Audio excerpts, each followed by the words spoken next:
let's make sure this is working how it's supposed to. Anyway,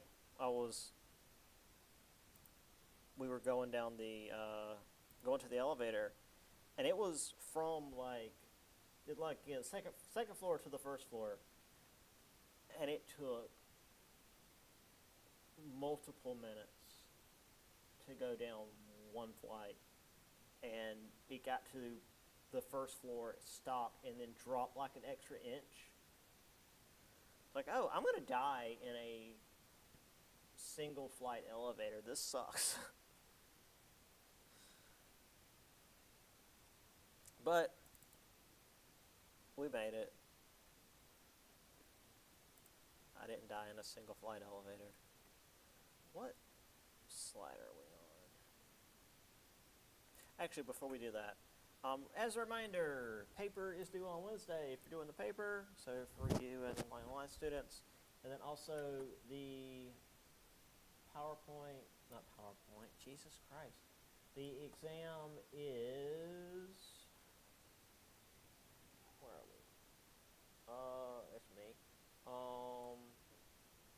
Monday, Wednesday, yada yada. So it'll be in here Thursday at 8:30.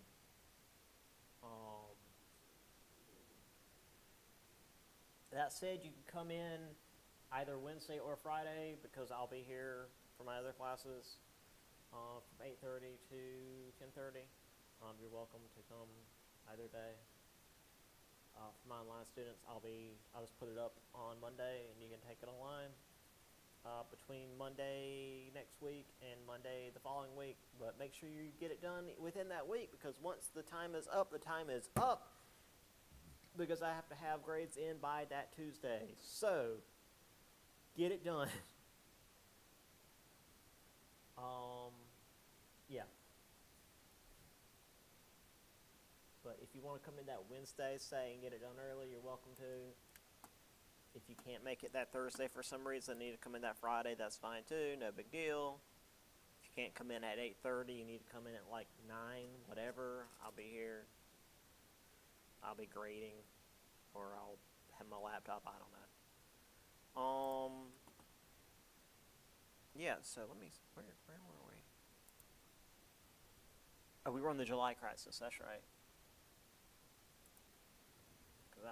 That's kind of where stuff really starts to unravel. Oh, also, before I forget, so right, Wednesday paper, next Monday review day, next Thursday exam for in person. Also, next Tuesday is reading day, which for on campus is typically just the professors are in their offices and the students are at the library freaking out and doing last minute studying. For me, that usually just means I've got the day off. However, what I'm going to do, which I think you've done this with me before, Connor, it's going to be movie day.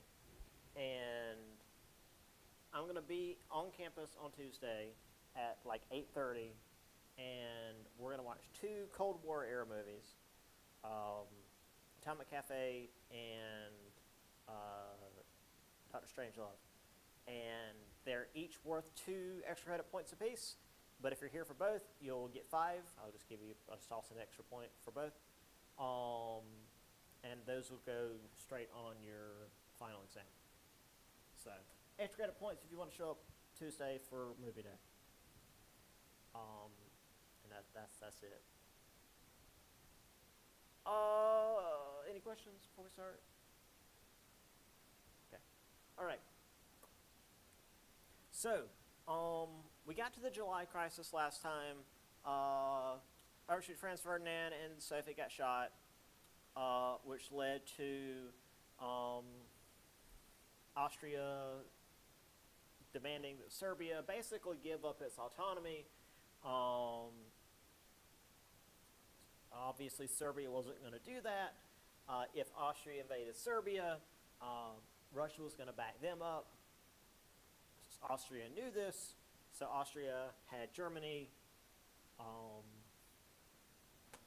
agree to back them up. Russia knew this, so Russia had France agree to back them up, and Germany knew this. So everybody's ready to fight everybody else over what is basically Austria picking on Serbia. That's World War I. Yeah. Now, there was this whole thing that technically some of the officials in Serbia knew about the Black Hand, which was the assassination group that did take out, or not it's this group that took out Archduke Franz Ferdinand, but they didn't know about like the plot. And technically, the plot to kill Archduke Franz Ferdinand failed. It was a bombing attempt, but it went off early and blocked the road, and they turned down a different road, and that's when Gavrilo Princip saw the motorcade and just like ran out of the crowd and started shooting. So it was technically premeditated, but what ended up happening was kind of spur of the moment. Anyway, it still ends up as dude gets shot, we go to war. Serbia gave a carefully worded message back to Austria. Austria did not accept it. Serbia began mobilizing. Nicholas II recalled his reservists, which is to say preparing to mobilize. Kaiser Wilhelm II, excuse me, kind of, sort of tried to avoid a war with Russia, but not really. Like, he made some... He made the motions of, oh no, Russia, let's not go to war, but really didn't put a whole lot of effort into it. July 28th, Austria declared war on Serbia. Germany, which was concerned with a two-front war, which I guess they were pretty justified in being concerned about that, immediately sent their troops first westward to defeat France before moving on to Russia because, well, they had done that in the Franco-Prussian War. They had beat the crap out of France very, very quickly, so they figured, well, let's just do that again, and then we'll deal with Russia. German Chancellor Theobald von Bethmann-Hollweg declared war on Russia on August 1st, issued an ultimatum to Belgium the next day to maintain neutrality. That's a problem, though, because you're marching your troops through another country. You can't do that. You can't just march your troops through another country and expect them to just be cool with that. Because that's going to cause a lot of logistical issues for the country you're marching through. Not only are you sending like troops and military supplies and not a whole lot of trucks at this time, but all of that across a country that's not yours, but you're gonna have men that are gonna be maybe rough with the natives, and also maybe stealing supplies. So you're not just marching through Belgium, you're essentially invading Belgium.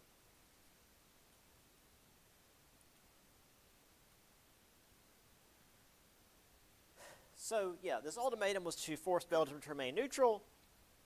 However, as we saw several chapters back, the Treaty of London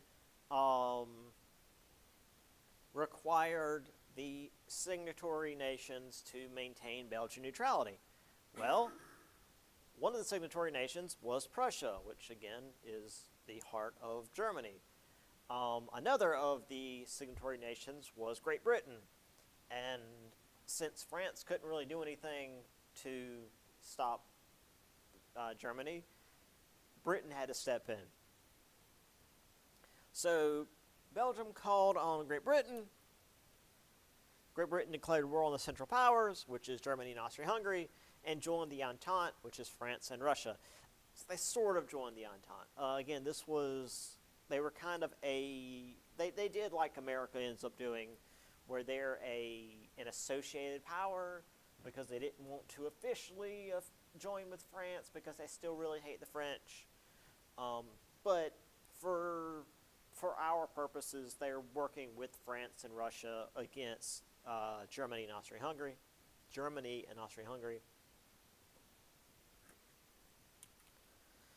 The Ottoman Empire ends up joining the Central Powers.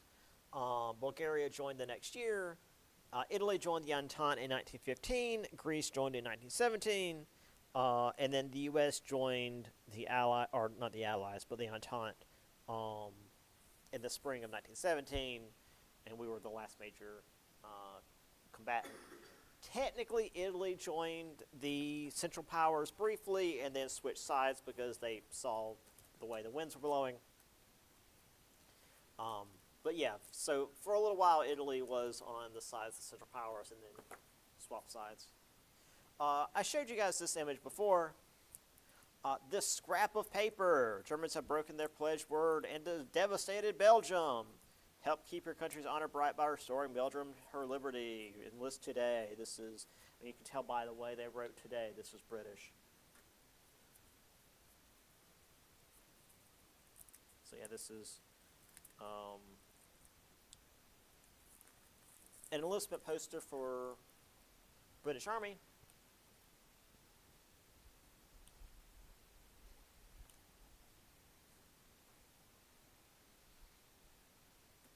So, the Great War was on a scale that had not been seen before. Millions of men were sent to fight on the front, but also millions of civilians were pushed into jobs to support said war. Again, we're more used to this in America in like World War II, where the men go to fight and the women like start working in munition plants, etc. But that was the same sort of thing here. And most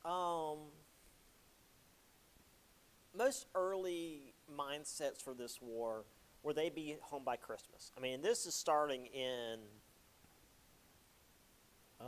let's see, July was the crisis.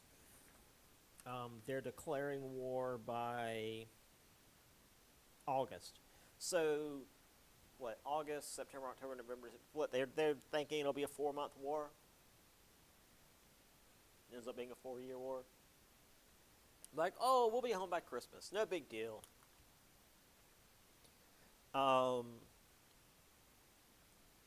So this was the first real big war since socialism had taken hold in a lot of these countries, and this would be the point at which the socialists would stand down and not work with the countries and refuse to, fight for their capitalist overlords.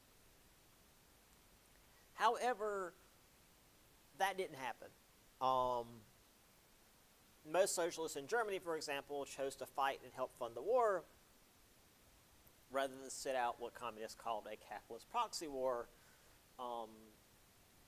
because nationalism tended to be stronger than class loyalty.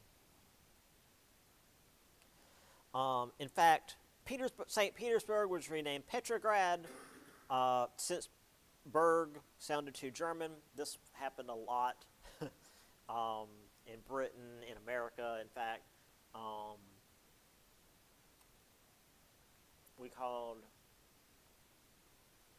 I'm trying to remember. We named we called a couple of different things, kind of like the stupid thing we did during the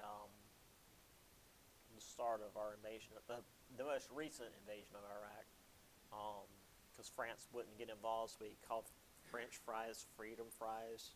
Stupid. So we called hamburger something else. I don't know. I don't remember what it was we called hamburger during World War One. Yeah, very similar thing. So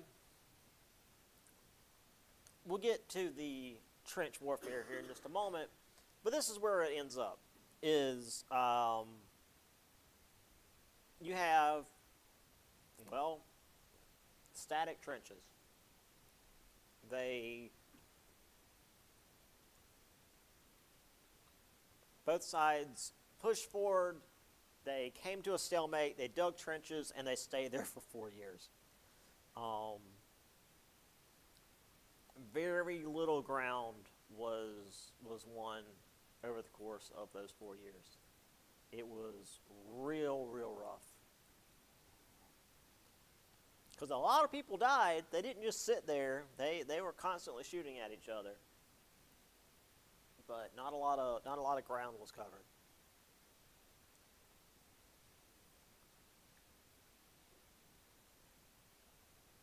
So we talked about the various conventions last time that were put into place to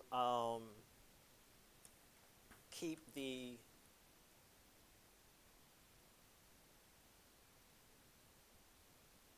okay.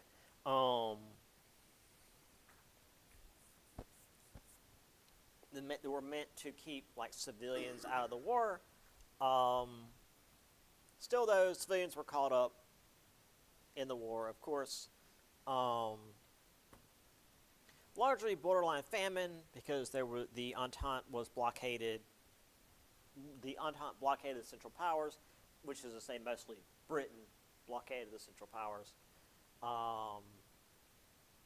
And the civilians just starved. Which, I mean, it's a military tactic, but it sucks. It's real rough.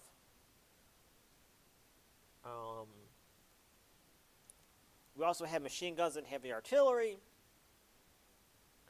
which again had previously been used like in the colonies to take over regions from the natives. Now it's being used on both sides of the conflict against Europeans, and it is killing people in droves. And as far as civilians, they were largely killed or deported entirely by both sides. There was no real good guy in World War I. Both sides were equally brutal. And there was also a lot of fighting in the colonies, in Africa, in Southeast Asia, etc.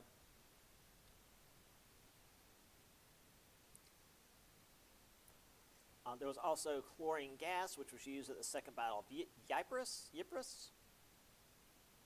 1915. I want to say it was used first by the Germans, but immediately the French and British started using it. Obviously, they like, oh, it's the Germans' fault, but then they used it as well. So, you know, if it works for the Germans, it works for us. Unrestricted submarine warfare, which is to say the Germans would sink whatever ships they saw. But also, to be fair, the British and French would use civilian vessels to ship military equipment. So, you know.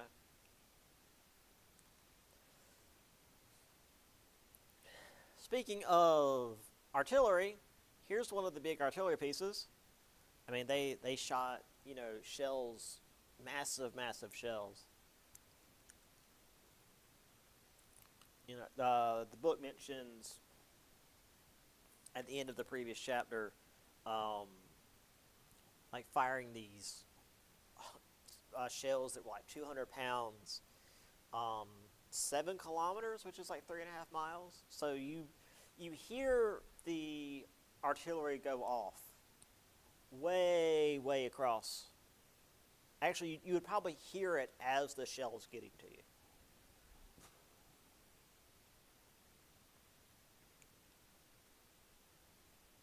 All right. So let's talk about the Western Front. And as you can see, I've got multiple points on the Western Front. So, again, for the Germans, the plan was to rush forward, defeat France, and then go back and fight Russia, because Russia was the big problem. Now, granted, they knew Russia was going to be a slower problem. Russia's always slower to mobilize, slower to get into action, but once it gets moving, it's hard to stop. So they figure, take out France first, then turn around and just deal with the much longer process of defeating Russia. So the Schlieffen Plan, which again was just to rush west, knock out France, and then concentrate on the Eastern Front, because they don't want a two-front war. I mean, you don't want to be surrounded by enemies. That's never a good thing.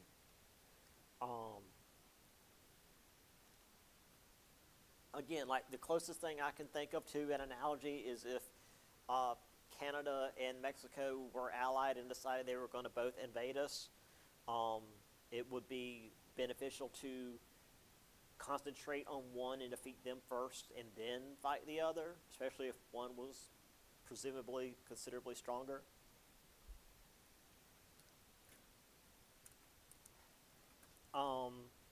Which again, this required the Germans to march across Belgium, which caused Britain to enter the war.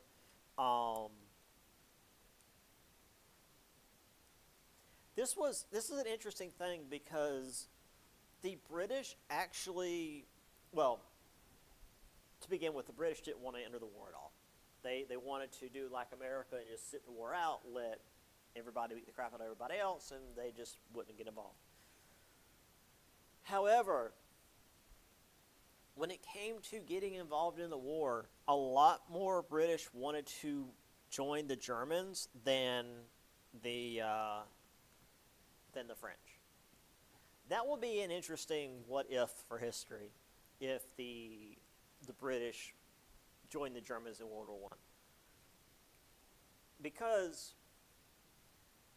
I mentioned this last time, so my online people have heard this, but like, if the British joined the Germans in World War I, the Germans wouldn't be blockaded, which means the Germans wouldn't have to use their U-boats to fight the blockade, which means the Lusitania would never get sunk, which means America wouldn't get involved in the war, which would probably mean Germany would have beat France, which would probably mean World War II wouldn't happen. So like, there's a lot, or at least it wouldn't happen the way that it did, because Russia still would have fallen. Russia still would have probably had its Bolshevik Revolution. So like, Soviet Russia still would have happened, but Nazi Germany might not have happened, because if Germany would have won, they wouldn't have had all of the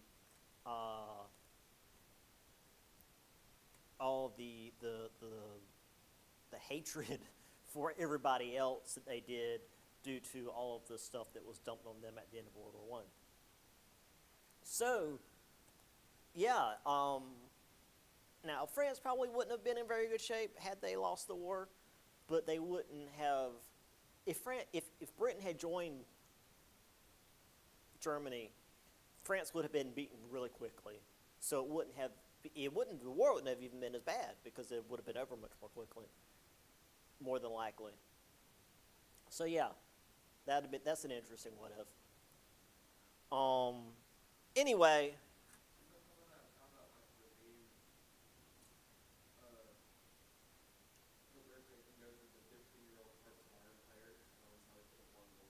Yeah. But like with this, we just completely avoid that. Yeah, it's kind of easy to go to war if you know what's going to happen and that is something. True. But like this, it was such a close war, relatively speaking. But like if Germany didn't have to deal with Britain like if Britain had just stayed out of it, they probably would have been okay. But if Britain had helped Germany, France would have been in trouble. And then America would have never gotten involved because Britain wouldn't have been getting U-boated. Yeah, so that would have been interesting. Anyway, back to reality. Britain did get involved. However, the Schlieffen Plan had a problem in that the whole going on the offensive thing was difficult in that the technology of the day favored the defenders. Machine guns were like the big technology of the day and not like modern day assault rifles. They didn't have that. The rifles everyone carried were like bolt action. Machine guns were you had to like set them down, put them in the tripod, and they were like water cooled and had the chain of bullets. So if you had people charging towards you, you could create a fortified position and mow them down. But if you were the ones doing the attacking, you were at a disadvantage. Now, granted, you could set up mortars or artillery, but like you can't do that in a rapid attacking situation. That's more of a siege. More of a siege technology. So here we have the boys down in the trench. This is where they lived for 4 years. Not the greatest accommodations.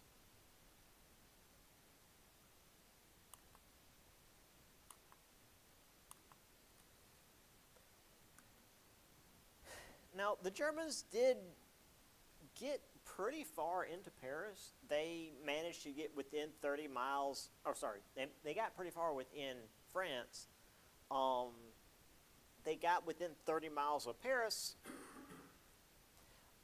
at the First Battle of the Marne, which lasted from September 6th to September 14th. That's a long battle. However, by this point,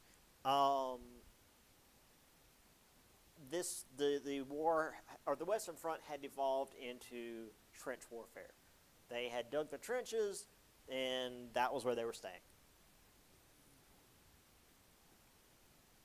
This did mean that the Schlieffen Plan had failed. Germany was not able to. Germany was not able to rapidly get to France and defeat it and then move back to Russia because, well, A, they're stuck in trenches, and B, while they're stuck in trenches, Russia is mobilizing. So they've got to send troops back east to fight Russia, which we'll talk about in a little bit.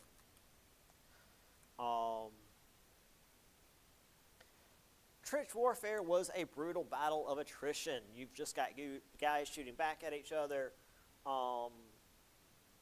Attempt after attempt of going over the top to take the enemy's trench, which typically would result in either your guys running into landmines and exploding or getting cut down by enemy machine gun fire.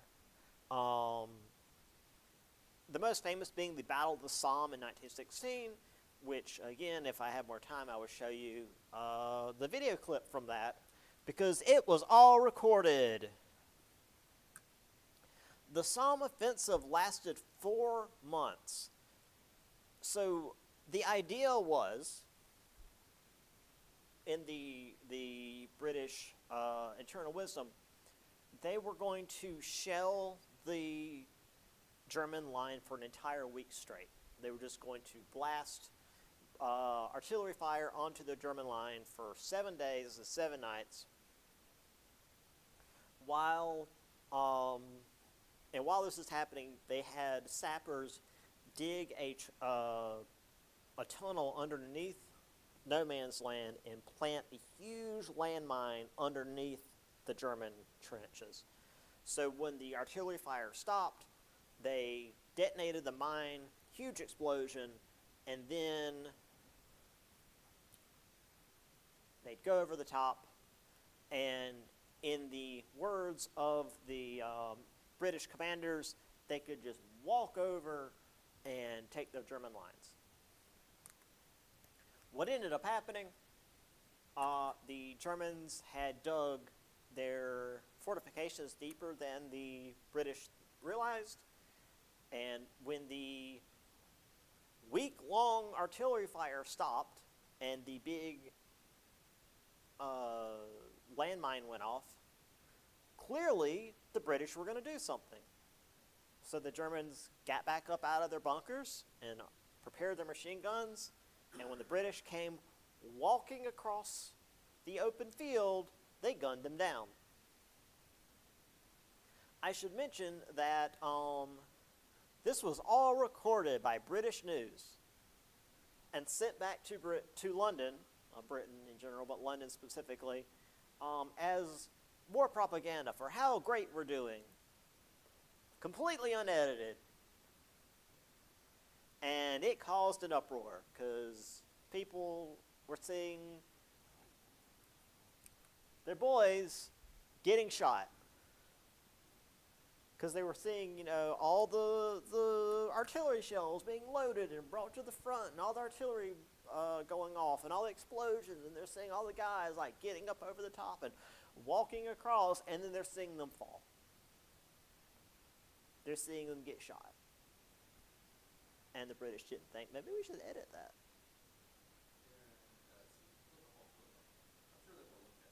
So that was the point at which war footage started being censored and edited before being sent back home. So the full offensive took 4 months. The Allies, or technically Entente, gained 8 miles at the cost of 600,000 lives on both sides. Yeah, that's not a whole lot.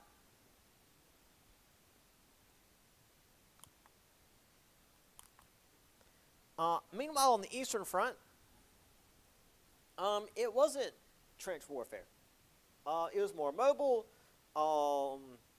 However, there were scorched earth policies, and the German idea of Lebensraum, or living space, which meant civilians were just murdered.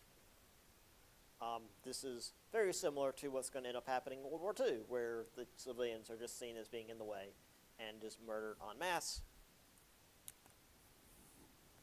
There were early German victories at Tannenberg and the Masurian Lakes that made the commanders Paul von Hindenburg and Erich von Ludendorff heroes, which of course made the Germans think that, oh, this is going to be easy, and then it ended up not being. However, by February of 1918, Russia fell to inner conflict, which was the Bolshevik Revolution. The Treaty of Brest-Litovsk was signed, allowing the Germans to push back west, which lost to Russia much of its hard-won territory, which we'll get more into a little bit later. So yeah, let's see. This shows where the line was before the red line, and the blue line, I guess, the treaty. So yeah, the Russians got pushed back hard. No, that's 1915. That's not even where it ended up being. Good Lord. Yeah, Russia got the crap kicked out of it, which was kind of the reason the Bolshevik Revolution happened, because clearly the Tsarist regime wasn't doing a very good job. But we'll get to that more towards the end of the chapter.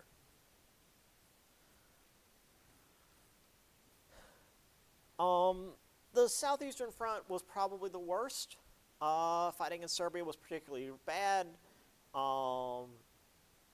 Bulgarian and German troops having to come in and help the Austrians by late 1915, because even though the Austrians were significantly more powerful than the Serbians, they were getting their asses kicked. So thanks, Austria. You're a liability. The Ottoman Empire attempted to push into into Russia, and failed.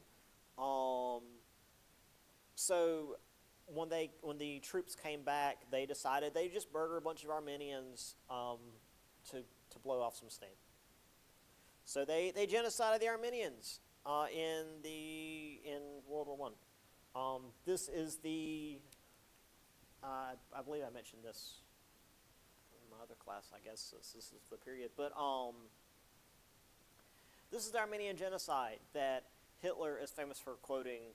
Was someone asked, one of his men asked him, like, what will history think of, like, what's being done here? And he says, well, nobody remembers the Armenian genocide, because at the time no one did. And technically,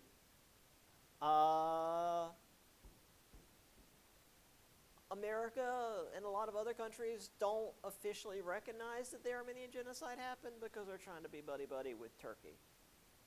And Turkey doesn't like admitting that the Armenian genocide happened. So we just ignore it.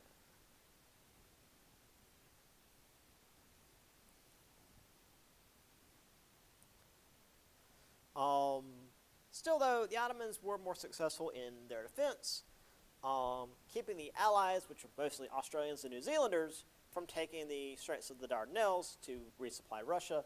This was a whole thing. There's a lot of writing about the Straits of Dardanelles and the various blunders of the commanders in this particular campaign.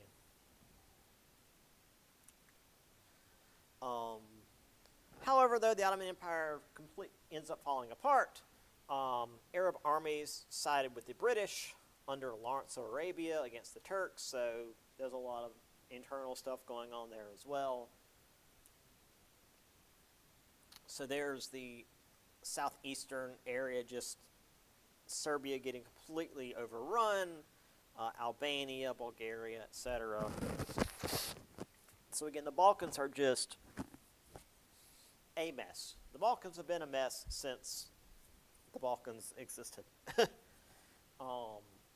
And they're certainly no better in this period. So it's a lot of death and destruction.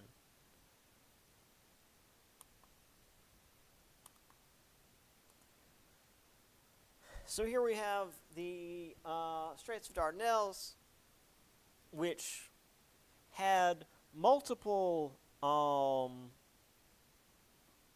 gunfire, or multiple large cannons on the shores, as well as minefields that the ships were trying to push through, which weren't great for the ships trying to push through, as one can imagine.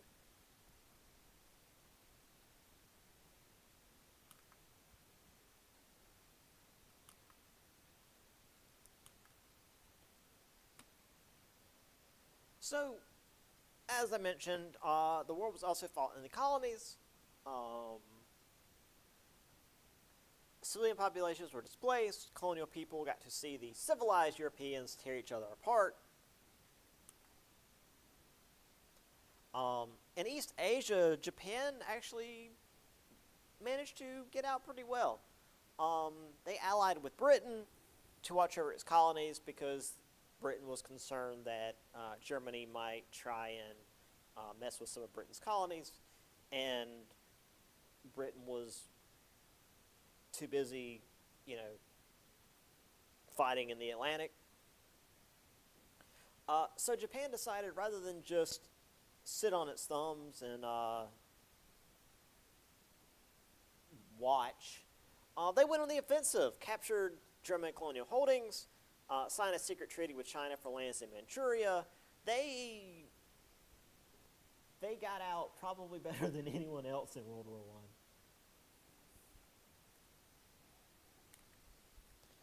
So here is colonial Africa as of 1914, which shows where all the various powers are, and considering Great Britain, Germany, France, Italy, Spain. Well, Spain was um, neutral, etc.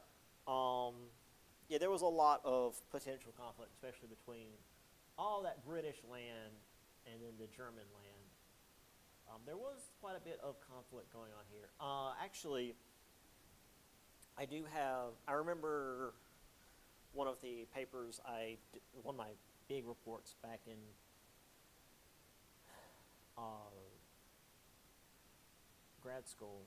I used a diary from an airship captain, Zeppelin captain. And during World War One, most of what he did was supply runs in Africa. They would run supplies across Africa in an airship. And he described how during the day it would get so hot because, traveling across the Sahara, that the hydrogen would expand. No, they were using helium at the time. Either way, the air in the ship would expand, and the ship would rise way up in the air, much higher than they intended for it to. So they had to they were chipping ice off of it because it was going so high in the air that it was now really, really cold. But then at night, because it gets so cold over deserts, the ship would be so low that the bottom of the, I guess the passenger cabin where the people were would scrape across the tops of the dunes. So it was a lot of extremes trying to get this Zeppelin across the deserts of Africa. So that was something that I've never heard of before, but it makes sense. There was a little bit about some bombings that they did over in Russia, but most of it was shipments and stuff. And then between the wars, they were doing. Yeah, what made you smart?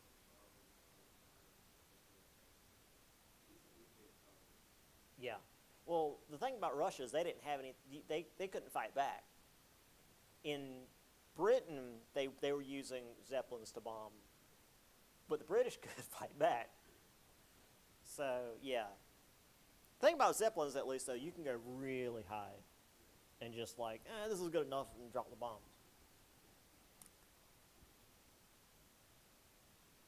All right. So, technologies of the day. So war typically led to all sorts of innovation. Obviously, the Great War led to all sorts of innovation. We had advanced guns, poison gas, chlorine gas, which then led to mustard gas. Artillery were commonly used. Tanks and planes, which only really started being used towards the end of the war, would shape later wars. Tanks and planes were much more used in World War II. The ones in World War I were basically prototypes, especially the tanks. Good God, the tanks in World War I were terrible. The planes were, at first they were mostly just for reconnaissance, and then people started shooting at each other with handheld firearms, and so they had to figure out how to put guns on the front of the planes that wouldn't shoot off the props. I think eventually, right before the end of the war, they figured out how to be able to make a plane strong enough to carry a bomb, and that was about it. So yeah, planes and Zeppelins are mostly reconnaissance craft. But by the end of the war, it was clear how important they could be for not just reconnaissance, but obviously bombing.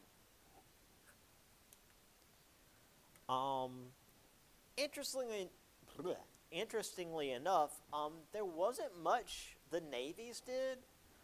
There was the Battle of Jutland, where the British and the German navies clashed, and it was a big battle, but it ended up being a draw. like they clashed, and then they both just kind of like retreated, and that was it. And the Germans went back to their ports, and the British continued their blockade, and there was no more like naval stuff during World War I, besides the U-boats. However, the Navy had been using the radio as we've talked about the radio as like entertainment, but now radios are being used two-way communication, which is much easier on the water because, well, there's nothing blocking you. In particular, at the Battle of Jutland, the German side has some Zeppelins overhead. And it's just kind of reconnaissance craft because, again, the Zeppelins don't have guns. They certainly didn't have bombs. They were too weak for that. But they saw more British ships coming, and so they radioed down to their ships like, hey, guys, there's more ships coming. We got to go. So the German ships were able to retreat without being destroyed, which was technically a draw. Which, was kind of a win for the Germans because that was the first real big battle the German Navy had ever had, and felt like a loss for the British because the British were used to just wiping any navy they came across. So for the British to not just absolutely decimate the German Navy felt like they had been absolutely defeated. And for the Germans, not being destroyed by the British Navy felt like a win. So technically it was a draw, but both sides felt very differently about it. Anyway, here is your artillery. Here, you've got multiple artillery here. This big, look at the just huge bore barrels there, just firing constantly. And you can see the smoke is still rising from them having recently shot. Here's the old, I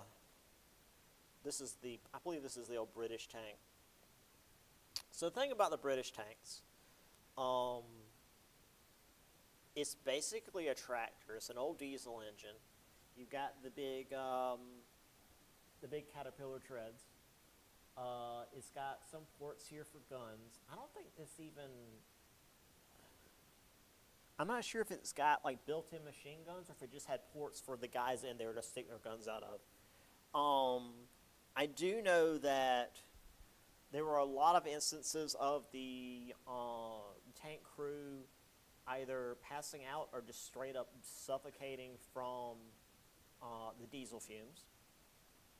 There were definitely instances of enemy bullets penetrating the armor and then ricocheting around inside because there was no like secondary, it was just that was the plate of armor and that was it. And if it got penetrated, it just bounced around inside and just ate everybody up. They weren't great. They were meant to get across the trenches, and they were good at that, but not much else. Because like you can see that like getting over a trench and over barbed wire and stuff, and yeah, sure, but that was about it. These are clearly later tanks, much smaller, much more compact, much more powerful actually. Still not quite, what you think of in like World War II with the big cannon and stuff. This appears to be in Africa? Northern Africa, perhaps. And of course, planes. These are squadrons and appears to be French planes. This is also going to be near the end of the war because they're not just little reconnaissance craft. They're actually flying in formation. And then, of course, you've got the big-ass battleships where you've got all these huge cannons. And when you were broadsiding with these things, the whole ship would rock to one side because you're sending so much force out. I mean, it looks like the ship has exploded, but that's just it firing. Nothing's on fire. It's just it is shooting all these guns, and that's just the smoke afterwards. And this smoke is from the engines because they got big old smokestacks.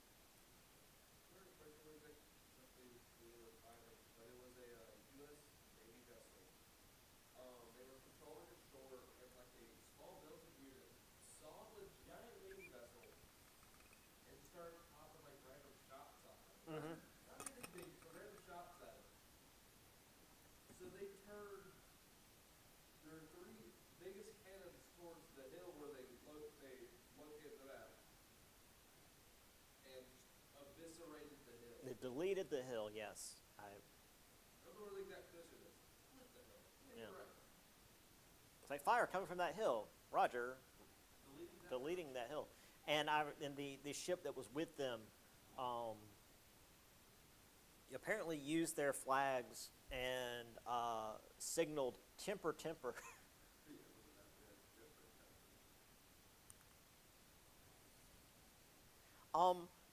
However, while the First World War had all sorts of new and horrible technologies, this is still the First World War, and there's still all sorts of old technologies that are being used.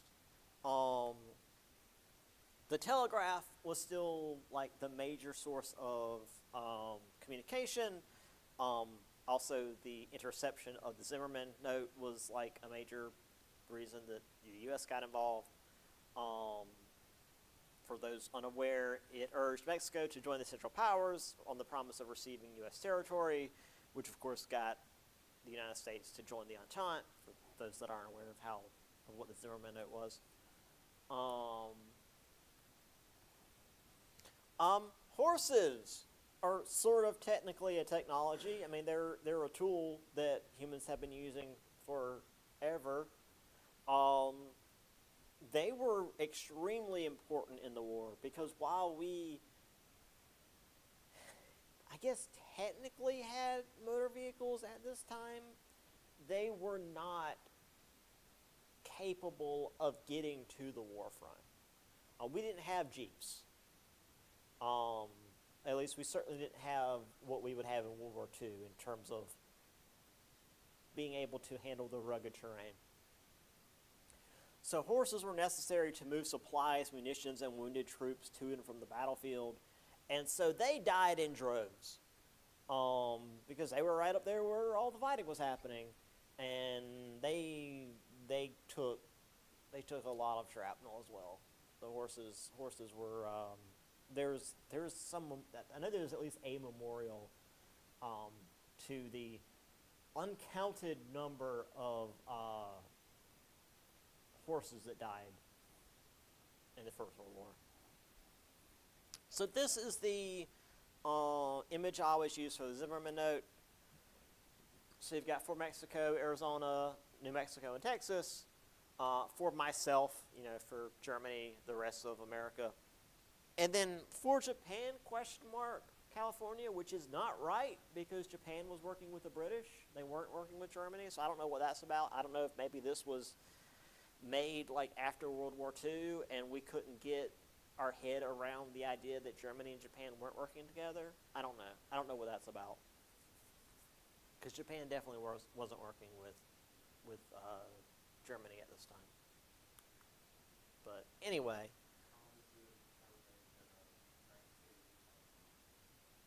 Maybe.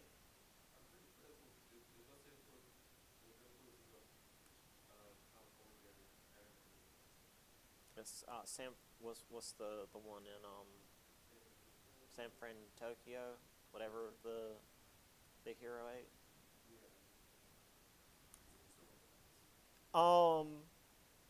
I like this picture because you've got a horse pulling a first aid wagon, which is being used to do first aid on a horse. I'm pretty sure our group that protected from Nazi Germany because they were breeding horses, and the Nazis ordered lieutenant to kill all the horses. They didn't want to do that, but they liked the horses, so they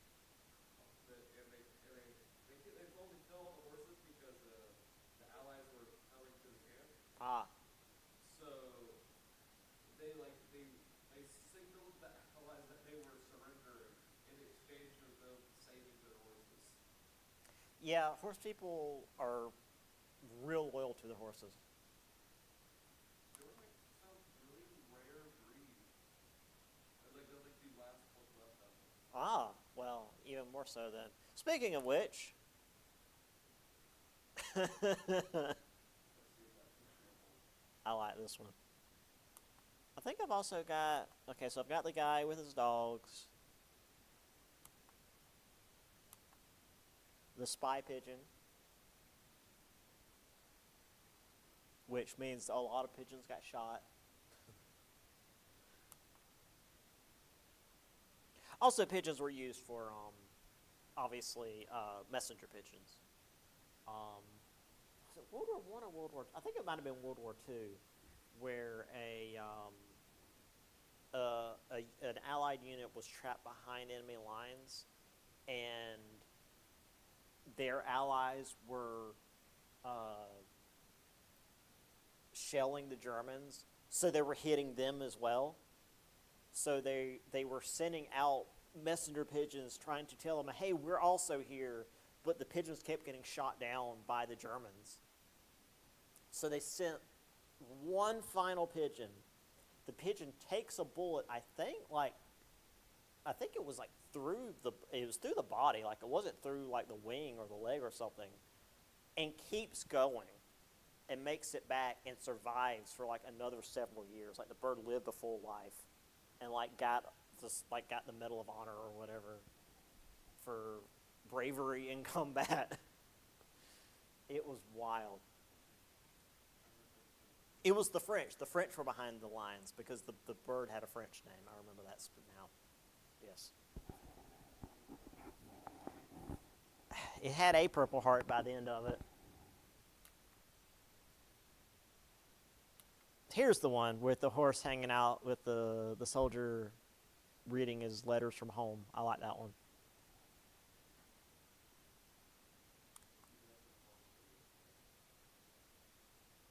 He's reading it to the horse.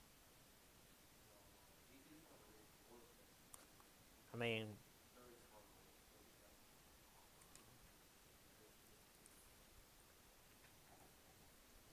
all right.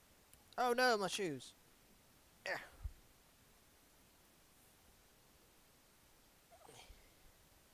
All right, let's talk about the home front a little bit. We got a little bit of time left.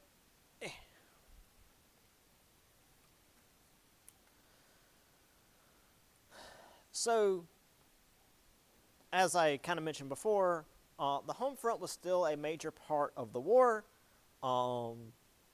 Even when we ignore the civilians that were actually caught up in the fighting, Belgium, Serbia, Poland, etc., civilians all over Europe had to deal with the rationing because, again, people were sending troops over and they needed food and rations and whatnot, so the actual people back home had to deal with more strict rations. Nearly every able-bodied man was pushed to the front lines. Women tended to take up a lot of factory jobs, which was typically munition factories. Again, we're used to that like World War II here in America, but World War I was typically what happened in Europe. And once the war ended, the women were typically expected to go back home and just ignore all the gains that they had made during these 4 years of working their asses off in these frankly dangerous jobs. Now, not necessarily dangerous because these could explode because they weren't primed. But if you're not familiar with how explosives are made, it's extremely toxic. Everything that goes into explosive rounds will kill you, not necessarily from exploding. So all of this was toxic. They were doing a dangerous job. And when they're told to go back home after the war, they expect something from it. So by 1918, British women are allowed to vote. So they got there before we did. Okay, we've got 10 minutes. Let's talk about the Russian Revolution, because that's pretty important. All right. So Russia was really behind when it came to industrialization. I mean, we had the Industrial Revolution in like the late 1700s in the rest of Europe. Russia is still not there. So the war starts. People are very patriotic. They're very eager to fight for their country. However, it quickly devolved. Their soldiers are either dying or being captured in droves because they are being poorly armed and poorly supplied. I mean, we just had the Russo-Japanese War, and that went really poorly for the Russians as well. This is going even more poorly. Nicholas II decides he's going to lead from the front, which is a great idea. Have an inbred Tsar go out and lead the war from the front. So he left the government in the hands of his wife, Alexandra, and the very, very totally mentally stable Rasputin. Yeah. Rasputin had made a lot of enemies in the court and had himself poisoned, shot, clubbed, and then thrown in the river. And when his body was discovered, he had been crawling out of the river. So the poison didn't take. Shooting him didn't kill him.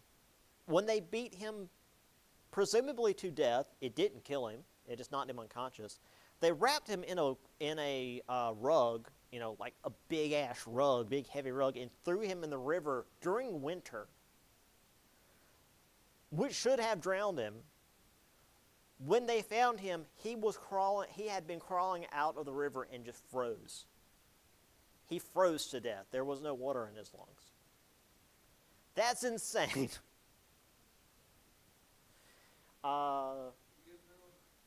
So yeah. There was something going on. Or he was on some serious drugs.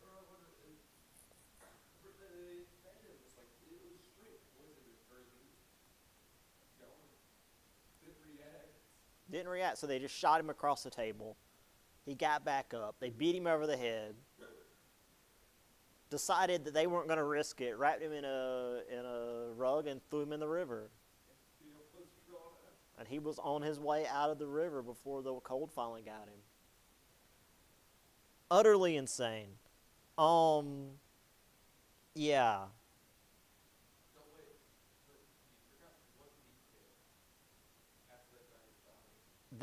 Some woman had found him first and cut his dick off. Yeah. They have his dick in a jar. There is a museum somewhere where they keep famous dude's junk, apparently, and his is in formaldehyde in a jar somewhere. Yeah, because that's where his power came from, apparently. Yeah, Jesus. Now the reason why he was trusted by the Tsar at all, is that the Tsar's son, Alexius? I don't remember his son's name. He had hemophilia, I think is the, yeah, he was very sickly. And supposedly, Rasputin was the only one who could calm him down and make him better. And so, of course, Nicholas trusted him with the kingdom, apparently.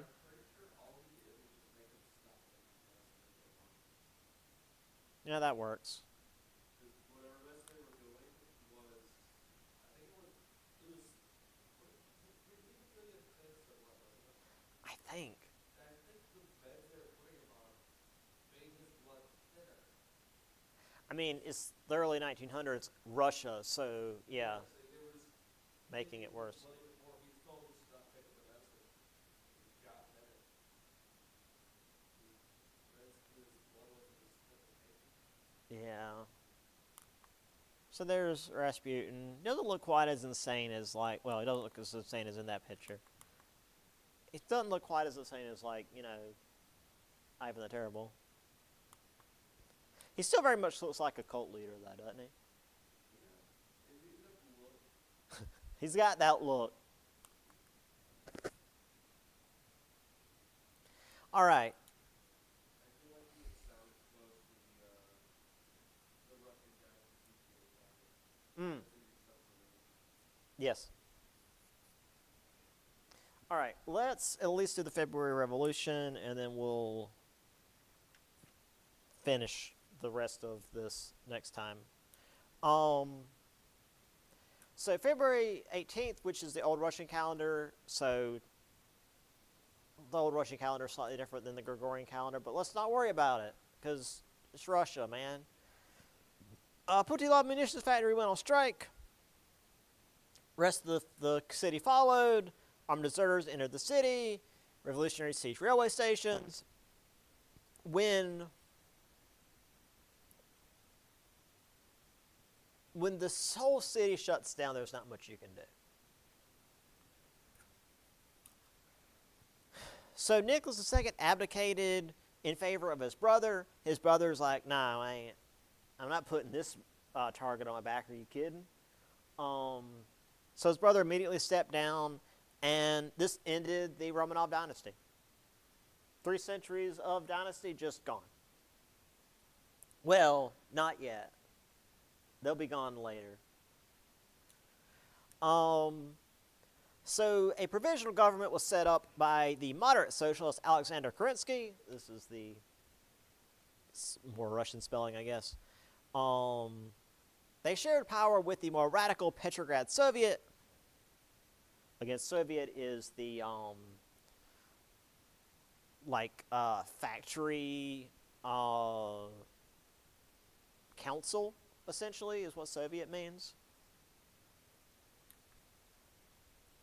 So here we have the crowds during the revolution.